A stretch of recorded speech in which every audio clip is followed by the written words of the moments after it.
السلام علیکم ورحمۃ اللہ وبرکاتہ۔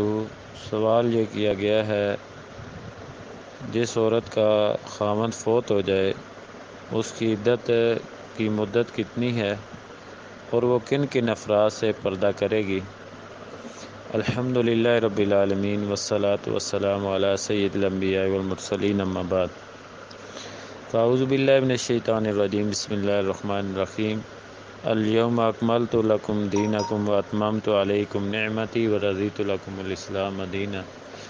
دین اسلام مکمل ہو چکا ہے اور اللہ تعالیٰ نے یہ نعمت اپنے بندوں پر تمام فرما دی ہے، اور اسلام نے، شریعت اسلامیہ نے ہماری ہر طرح سے رہنمائی کی ہے۔ خوشی غمی کے لمحات ہوں، زندگی اور موت سے متعلق جو بھی احکامات سارے کے سارے تا قیامت حل فرما دیے ہیں۔ عورت کی جو عدت ہے، جب خاوند فوت ہو جائے گا تو 4 ماہ 10 دن ہے، اس میں حیض آتا ہو نہ آتا ہو اس کا کوئی حرج نہیں ہے۔ عدت کے ایام مقرر فرما دیے ہیں تاکہ اس میں کسی قسم کا شک و شبہ نہ رہے۔ 4 ماہ 10 دن تک عورت عدت میں رہے گی، غیر ضروری وہ گھر سے باہر نہیں نکلے گی بلا عذر۔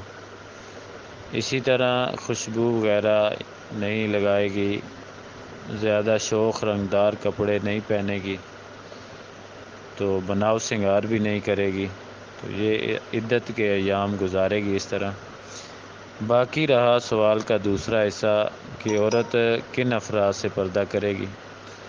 دیکھیں، پردہ صرف عدت کے ایام میں عورت کے لیے ضروری نہیں ہے۔ عورت کا معنی ہی پردہ ہے، ہمیشہ اس کے لیے پردہ کرنا ضروری ہے۔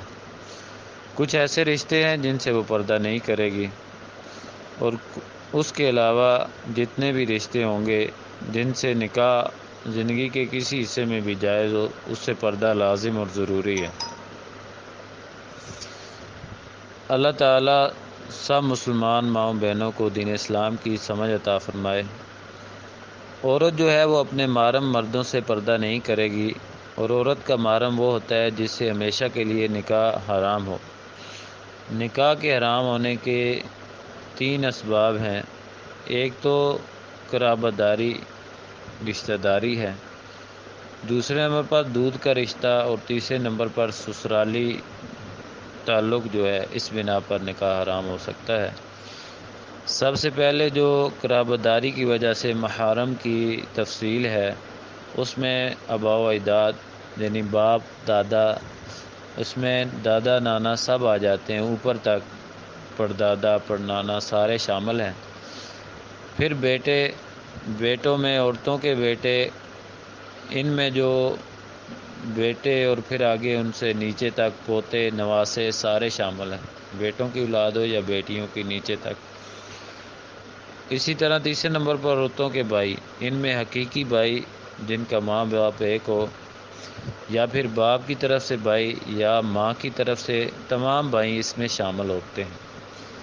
چوتھے نمبر پر وہ مرد، بھانجے اور بھتیجے، ان میں بھائی کے بیٹے اور بہن کے بیٹے اور ان کی تمام نسلیں شامل ہیں۔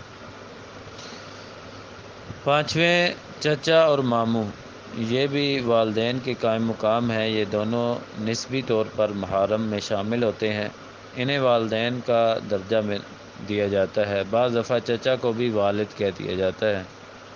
دوسرے نمبر پر دودھ کی نسبت، رضاعی محارم جو ہوتے ہیں جن کے ساتھ رضاعت کا تعلق ہو، یہ دودھ کی وجہ سے انسان عورت کے محرم بنتے ہیں، ان سے نکاح حرام ہو جاتا ہے۔ جس طرح حدیث میں ہے، اللہ تعالیٰ نے رضاعت سے بھی ان رشتوں کو حرام کیا ہے جنہیں نسب کی وجہ سے اللہ تعالیٰ نے حرام فرمایا، مسند احمد وغیرہ میں۔ جس طرح نسبی محرم کے سامنے عورت کو پردہ کرنا جائز ہے، اسی طرح رضاعت کی وجہ سے یعنی دودھ کی وجہ سے بھی محرم بننے والے شخص کے سامنے بھی اس کے لیے پردہ نہ کرنا جائز اور مباح ہے۔ عورت کے رضاعی بھائی، رضاعی والد اور رضاعی چچا سے پردہ کرنا ضروری نہیں۔ جس طرح کہ سیدہ امی عائشہ رضی اللہ تعالی عنہا سے روایت ہے کہ ان کے رضاعی چچا افلا آئے تو انہوں نے اندر آنے کی اجازت مانگی، تو سیدہ امی عائشہ رضی اللہ عنہ نے انہیں اجازت نہ دی بلکہ ان سے پردہ کر لیا، تو نبی رحمت صلی اللہ علیہ وسلم نے فرمایا ان سے پردہ نہ کرو، اس لیے کہ رضاعت کی وجہ سے، دودھ کی وجہ سے بھی وہی حرمت ثابت ہوتی ہے جو نسب کی وجہ سے ثابت ہوتی ہے۔ صحیح مسلم جو ہے الرضا، کتاب الرضا، اس میں یہ حدیث مبارکہ ہے۔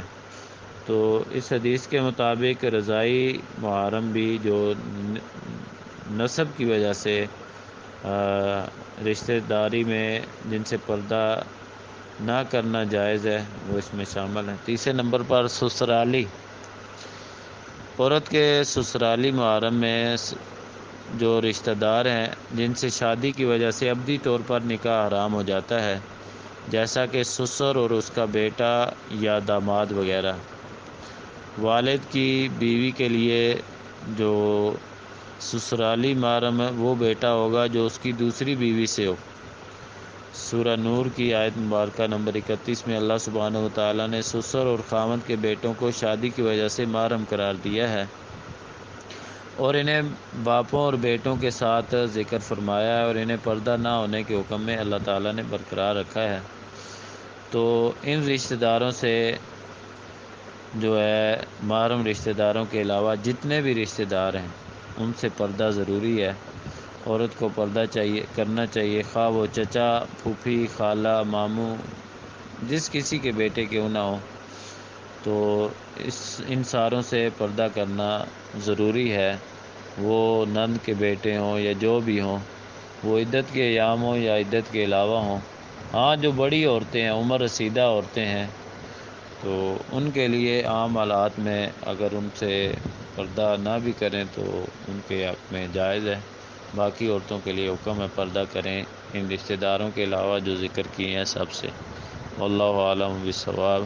اللہ تعالیٰ سب کو سمجھنے کی توفیق عطا فرمائے۔ السلام علیکم ورحمۃ اللہ وبرکاتہ۔